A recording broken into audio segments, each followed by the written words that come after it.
What's up, everybody? Raphael Garcia for MMA Ratings. It's a late night edition of the MMA Ratings Hangout. I decided to, since today was a special Sunday that had a UFC Fight Night event going on, I decided to wait until tonight to talk about what's going on in MMA. Obviously, I wanted to talk about what we all just saw in Conor McGregor and Dennis Siver live from Boston. I'm just going to jump right into it and talk about some of the things that we got to see today because it was definitely a of MMA action. It definitely ended on a high note above all things. So I'm just going to go ahead and start talking about some of the things I saw, what I enjoyed about tonight, some of the highest rated fights, some of the lowest rated fights. Roy Billings is not here today because we're working out some things with him, but he'll probably be back next week when we go back to our regular time next Sunday. So, what did we see from UFC Fight Night, Conor McGregor versus Dennis Siver?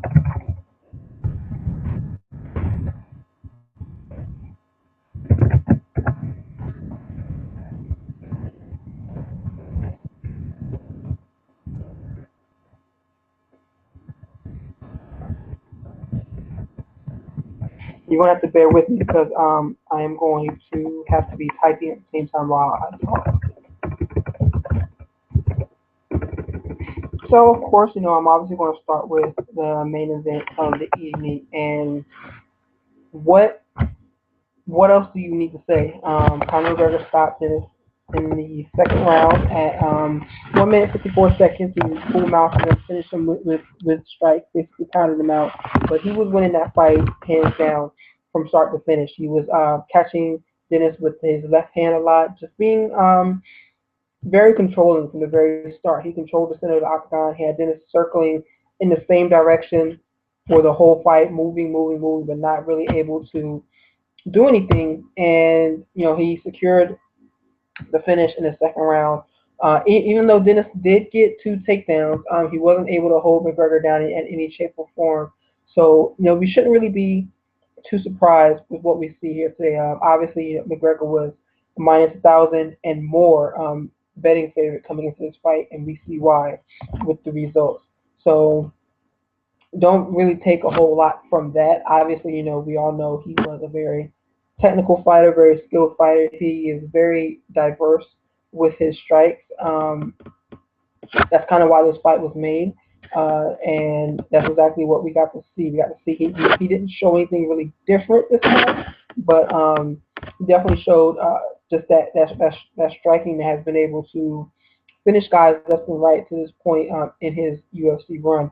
I thought it was interesting, seeing just a quick snippet of his jujitsu when the fight hit the ground right there at the end, with how he was able to basically just cut through Cyrus, who is a very experienced fighter, cut right through his guard and get them out. That doesn't mean that Dennis's jujitsu is world class or anything like that. I'm not saying that, but it was interesting to see how he got the pass from that leg drag position to take them out there. So it was definitely something worth seeing. But even though this was just another great knockout stoppage for Conor, that doesn't necessarily mean that that's the biggest talking point. Obviously, we all saw him jump the cage and get in Jose Aldo's face, which was amazing because we don't get to see that too often in MMA. You see those situations left and right where you see in other sports where teams kind of hype up their events, but this right here was pretty amazing to see because the it got everybody talking about this fight that we know is going to happen, but we don't know when it's going to happen quite yet.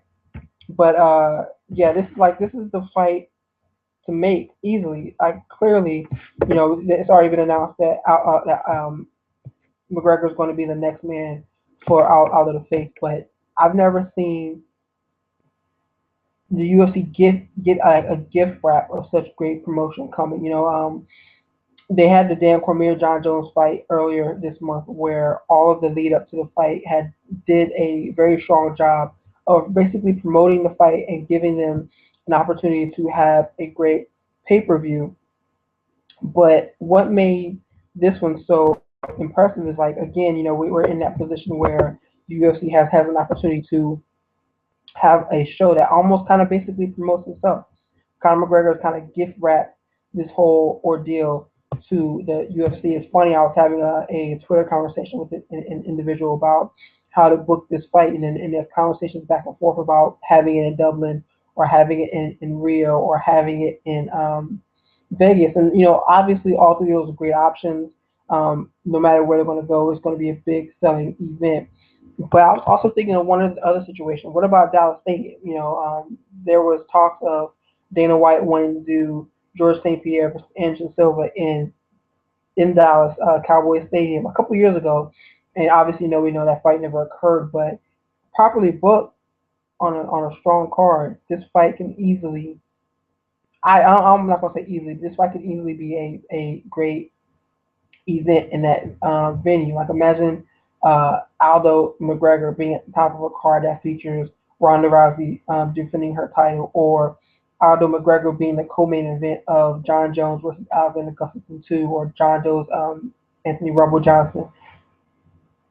There's some there. I believe that this fight has the potential of being that big for the organization, being that big for the sport, and it's amazing. But we have to thank Conor McGregor for this moment. We picked on him up to this point. We said he's talked so much junk, but he's done exactly what he needed to do to get to this point in his career, and he deserves a Reebok deal.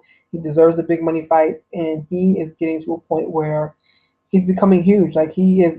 Is he a bigger star than Jose Aldo? Yes. Even though Aldo has 9 title defenses, he's the current um, featherweight champion. He's the longest champion, or longest reigning champion that the UFC had at this time. He has all of those accolades, but he doesn't have the promotional strength that Conor McGregor already has. What is this? His fifth fight in the octagon, and he's already probably like the biggest name that the organization had at this point. He's definitely the biggest name that they had to promote throughout 2015. So why not? Let's do it.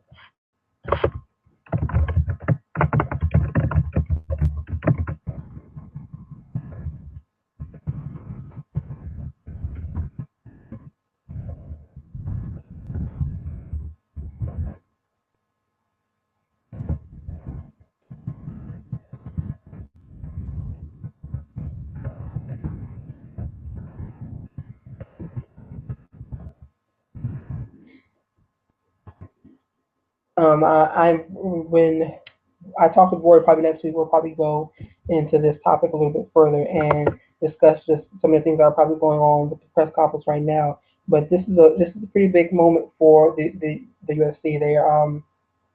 They're doing whatever they're this is being a gift wrap. Again, I use that term, that is being gift wrap for them, because they don't have anyone else that can promote like this. It would be awesome if Aldo's English was able to allow him to not have to talk through a translator. But even with that minuscule hurdle, the situation is it's going to be monumental. It's going to be huge at some point in 2015. This has the potential to rival UFC 100. Like what is like as I mentioned, making this a double title fight with McGregor Aldo, with either Jones Jones or Rousey on the same card. It would be huge. There's talks about this fight going over Ireland. I get it, but the champion should never have to go on the road to fight in the challenger's backcourt.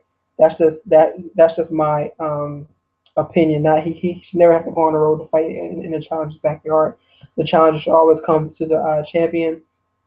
So there, like that's my take on that. Probably going to loop back around to McGregor Cyber at some point during the conversation, but I want to keep moving down the card because there's some other pretty interesting things too tonight. Judging, man, I'm not gonna harp on MMA judging as a whole. I'm just gonna talk about the bad decisions that we saw tonight. The I don't even know which one is the worst one. Donald Cerrone took a unanimous decision victory over Vincent Henderson, and this sucks because a lot of people immediately called karma on Ben Henderson because he's taken a lot of questionable fights, the fight over Frankie Edgar, Josh Thompson, Gilbert Melendez, so many fights that have been very questionable that people have often complained about. and now we find him on the wrong side of one. But I really felt he won this fight. I felt that going into the third round, that both individuals had taken it around. It was 1-1 for Henderson and Cerrone because in the first round, Benson was landing like a lot of good shots, not necessarily powerful shots, but he was controlling the fight because he was landing better strikes. Those kicks to the thighs of Donald kept him honest, and even Cerrone was kind of off his game. You didn't notice he wasn't throwing a lot of kicks because he was worried about Benson's takedown ability, which is another good point because Benson didn't go for too many takedowns in this whole fight. They got into it from some clinch scrambles with never any major like shots or anything taken by him. Coming into the third round, Cerrone got that brief. I don't even want to call it a takedown because fighting match didn't actually score as a takedown, but that moment where Benson went down, I think he went for a kick. Donald grabbed onto his back and went down to the mat, popped right back up and released and went back to striking. So it's odd if you wondered if that's what the judges saw and kind of gave that to Cerrone to give him this fight. But man, everyone knew Donald didn't win that fight. You can hear it in his post fight speech. He wasn't going to go as far as to say that the judges got it wrong. Like he did. I mean, he even raised a question about the judging. So he didn't go as far as to say admit that he lost that fight, but he definitely didn't win it. I don't think he should have won that on the scorecard. I will definitely be working on a piece about that this week for MMA Ratings as well to talk about some of the bad judging that we saw in two events tonight. But that was one of the worst ones that we've seen this year. And it's funny because there was another one on this card that was worse than that, and I'll get to that in a minute. Going on down the card.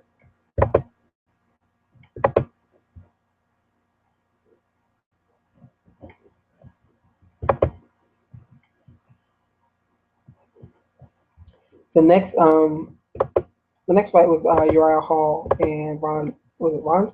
I don't even know who this guy was. Not too much to take away from that fight. Hall won via stoppage in the first round. I don't know. People were questioning the stoppage, the doctor stoppage, because the cut looked bad, but it didn't look too bad. Um, it was what we thought it was going to be. Stallings took this fight on short notice. Hall, he Stallings didn't look too bad. Stallings didn't look too bad, but Hall was definitely able to control the fight. He dropped him with that right hand late in the round, was able to finish him off with him round and pound. Nothing too big there. We'll see Hall fight again later on this year. But probably the weirdest thing was his post fight speech, but I'm not even going to get into that. I'm not really too interested in Uriah Hall right now. I think he is kind of I'm not sold on him. I'm just not sold on him at this point in time, and we'll see what happens next time he's out. Gleason Tebow won another Gleason Tebow type fight. This guy has 24 fights in the octagon, third all time, tied for third with Randy Couture. And he just went out there and did his thing. Huge lightweight, he was able to control Norman Park and be able to kind of stifle his. Norman Park seemed like he never really got off. He was never really able to get off any major strike that hurt Gleason. And Tebow was able to control the position, keep him pinned up against the cage. He scored a couple of takedowns throughout that fight. But it was what it was. It was that type of fight, that Gleason fight. And he did what he needed to do. It seems like he doesn't do enough to finish the fight, but he did enough to kind of control, dominate with wrestling, dominate with jiu-jitsu, and pinning his opponent up against the cage. Norman Park just happened to get a bad matchup for his style.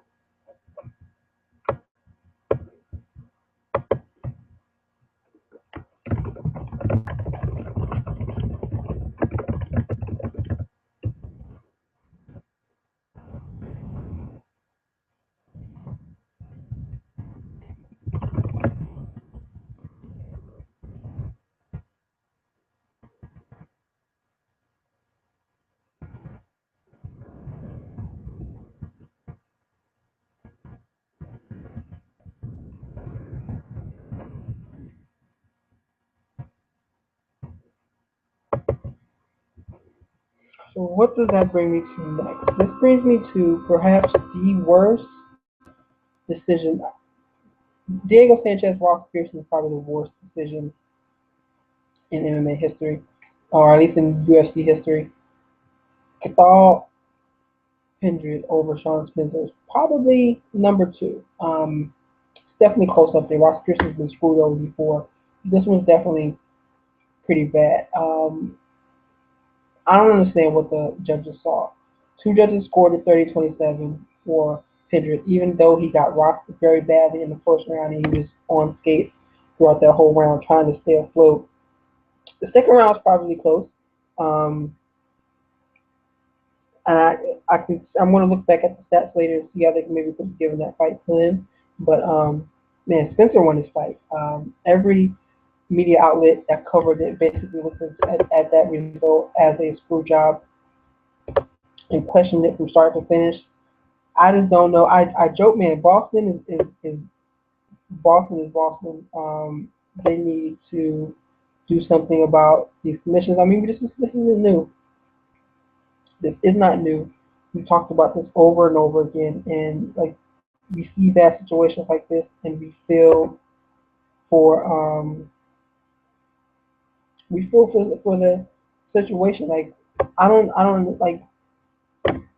get it. I'm literally sitting here shrugging my shoulders, raising my hands because I just don't understand how this continues to happen and nothing is being done about it. It happened twice on this card, and actually one judge was involved in both of those fights. So it's just like what are we supposed to do? And the same guy was involved in the Crosby. Obviously, is the judge I'm talking about, but he was involved in the BJ Penn Frankie Edgar 50-45 card from what was that 2009 2010. So this is just I don't know what we're going to do about it. The UFC doesn't have any answers. They don't have the power to remove guys from their job. I wish they found a way to get that type of power, but the commissioners don't seem to be doing anything. You know, it is what it is. Sean Spencer got hosed. He's not the last guy to get hosed. He's not the first. Somebody else is going to get royally screwed at some point in time in 2015. And we're going to move on because the sport's going to move on and nothing's going to be done about it. So it sucks. Sean Spencer got screwed. Pendred didn't deserve that fight. It is what it is.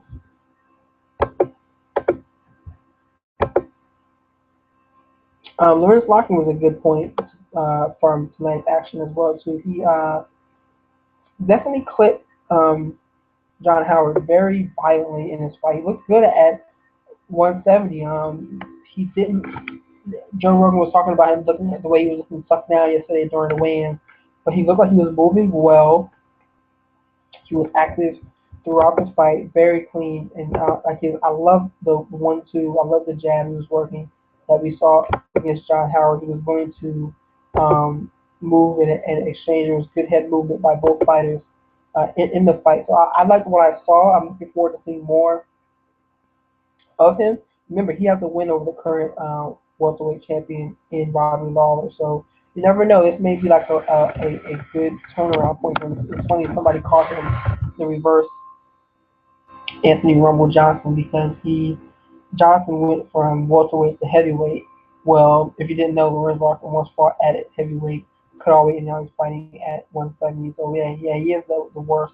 The reverse Anthony Johnson at this point in time. But he looks good over John Howard. I expect John Howard to be cut again after this loss.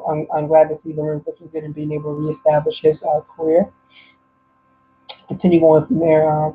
Chris Wade took a decision over Li Peng Zhang.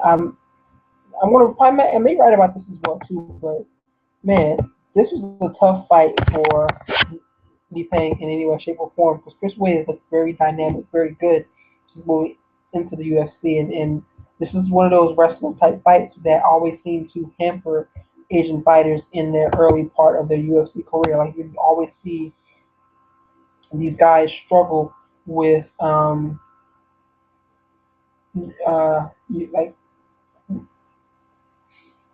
you see these guys struggle with wrestlers when they come into like the big stage. Like the first fight that pops to mind, for example, is Shinya Aoki and Gilbert Melendez. Obviously, I was back in Strikeforce, but the same situation there where a wrestler was able to dominate a well-known Japanese fighter for the whole fight. And you wonder about the matchmaking that a lot of these guys are getting as they become bigger names in Japan. Obviously, they're going to have to be able to deal with wrestlers if they're going to be stars in the sport anyway. But yeah, it's definitely tough. Definitely tough.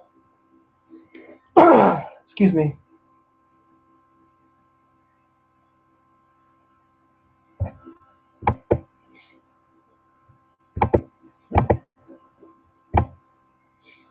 Let's see what else do we have from the card. Patrick Holohan won against Shane Howe. I'm surprised. I was. It was fun watching Shane Howe survive that. An exciting fight, but he is able to make it 3 rounds. It was easily a fight score for Patrick. Shane really didn't have any offense at all. Same kind of goes for Johnny Case over Frankie Perez. Frankie Perez making his UFC debut. I spoke with him earlier this week, and that piece is up on MMA Ratings. But he didn't have any answer for what Hollywood Case brought to get the stoppage in the 3rd round. Um, Charles Wilson hit a sick Bravo choke on Sean Soriano in the 3rd round of their fight to close out that night. So that was definitely a hell of a finish there. It was sick to see that finish go down that way. Definitely. Sean O'Connell came from behind and Buren nasty end of the 3rd round. Joe Sanchez versus Matsueda was a pretty good opening fight. That fight. It was good. It was a good way to get the card started. Sanchez took the split decision. I wasn't surprised with that because I feel like he was more active towards the end of the fight. So I'm okay with that decision going that way. But yeah, you know,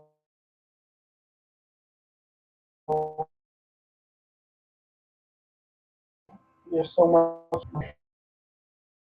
He is why. Hold on.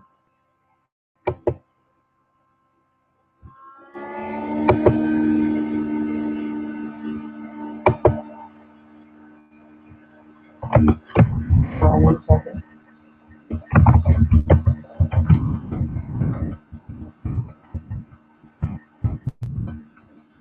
Sorry, as I mentioned, you can follow me at rgarcia_sports and reading about MMA as we talk right now. So it's kind of hard for me to do both and not mess up. So yeah, sorry.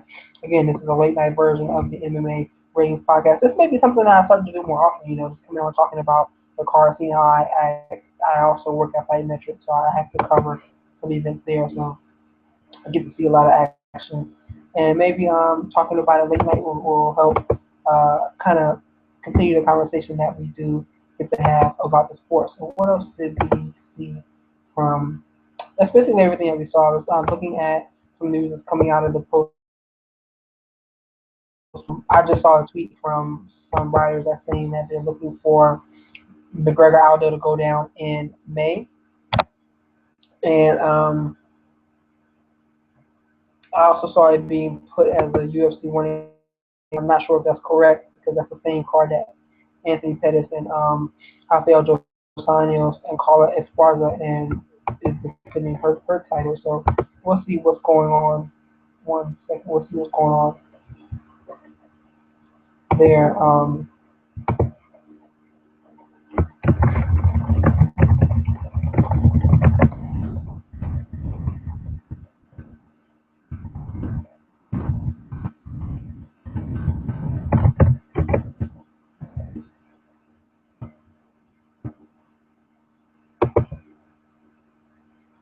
But yeah, so sorry. Just looking at some of the news that's coming out from the press conference that they're planning to have UFC Fight Night. UFC 185. Excuse me, sorry. McGregor and Aldo will go down sometime this summer. They're looking at Vegas. Again, I think it would be great to try to get this fight in Dallas, but you never know what kind of goes on with that there. So let's see what else other people are talking about when it comes to bonuses. Conor McGregor easily earned one of the bonus. Man, I would love to see what his paycheck is for this fight tonight.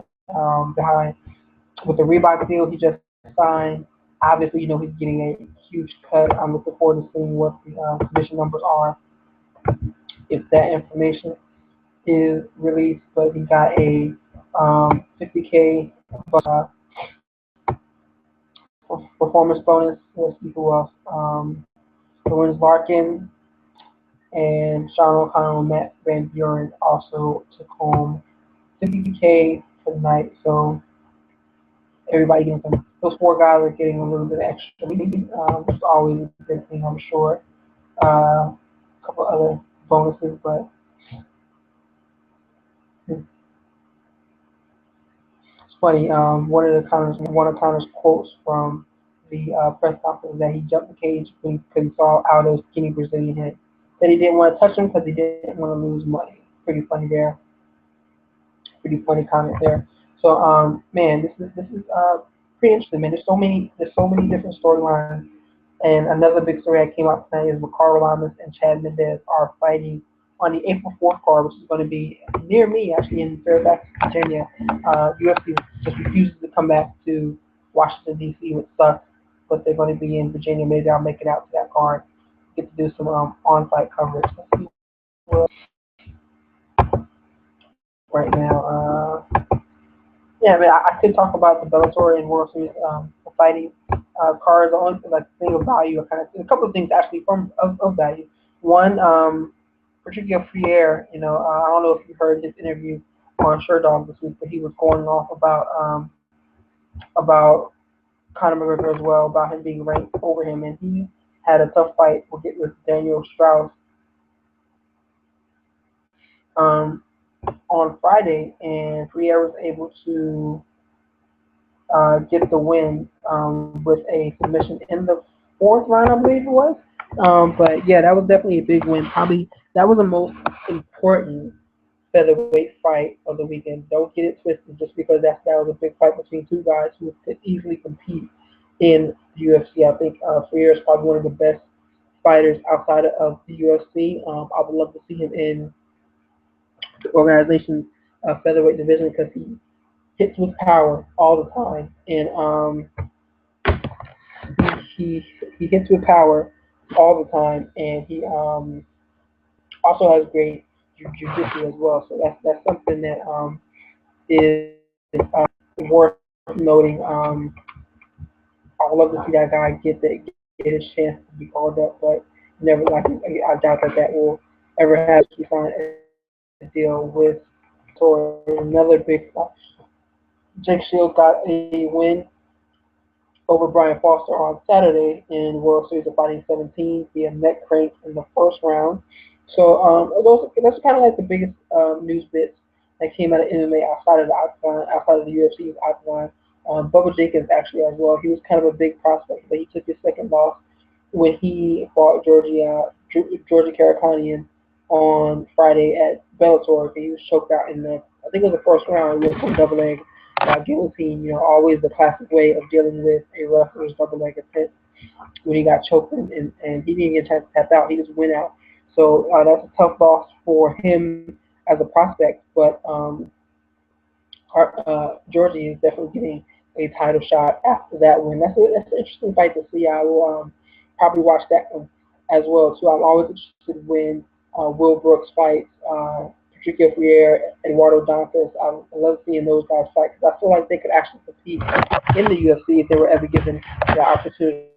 So those are three names to keep an eye on if you ever get to watch MMA action outside of the octagon. So to correct myself, it looks like that McGregor Aldo fight is being planned for UFC 187, which will be, I think that's scheduled for May 23rd. Location is not yet determined. Obviously, up here in Vegas is a top choice.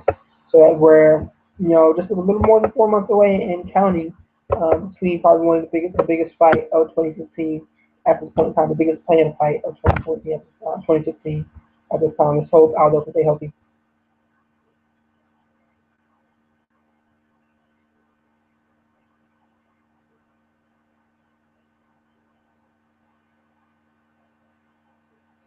It's funny because McGregor's going in on Ricardo Lamas right now, basically talking about him for how he fought Jose Aldo and just and the video that Lamas recently let out about Conor. It's whatever.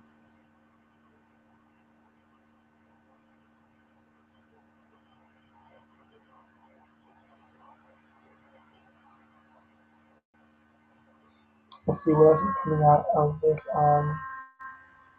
of the press conference.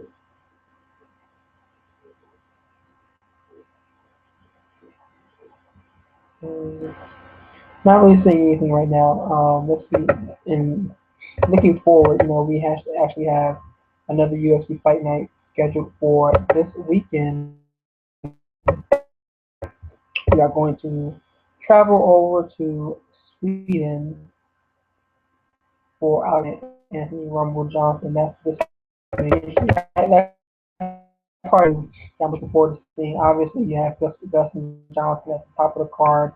Man, I would love to see Johnson win this fight and kind of reestablish his career after the way he was cut from the UFC, which I thought was ridiculous for the weight issues he had. I'm looking forward to seeing this fight. I think Dustin's going to take it though, just because he'll be able to kind of stay out of range of Johnson's power, but and also avoid Johnson's wrestling at the same time.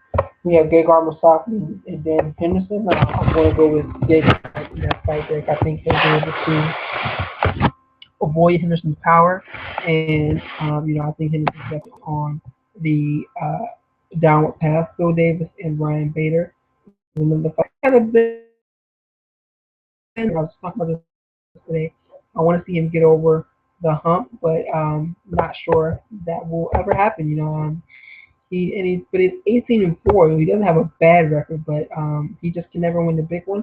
Hopefully, this is a start. Phil Davis is a pretty big name in at light heavyweight, and if he could get this win, maybe we'll see Ryan Bader move back up the division. See what else we can take from this this card. Those are probably like the three biggest fights out there. Chris Deal is also on the card. And yeah, that's Nikita Krylov is back on the card too as well. But other than that, there's not a whole lot of known talent. Akira Kurosani is fighting. He's always but other than that,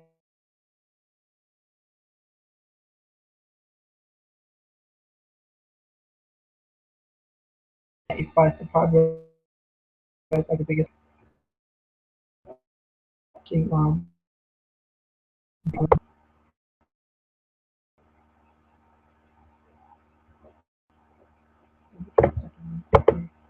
Yeah, Bellator doesn't have any event, and World Series doesn't have any as well. So yeah, like that'll be just a quote unquote slow. It is an early UFC weekend as well. Don't forget. So if you're planning on watching, don't forget the cards earlier in the day. So let's see. Yeah, that's pretty much all I have for tonight's event. I think it was a pretty good card from start to finish. The ending was epic. It was awesome. So we'll see what's next. Where we're going to go with MMA judging. We're going to go with Donald Cerrone, or we're going to go with Lewis Larkin. I'm looking forward to that. Obviously, this build up for the McGregor Aldo fight is going to be huge.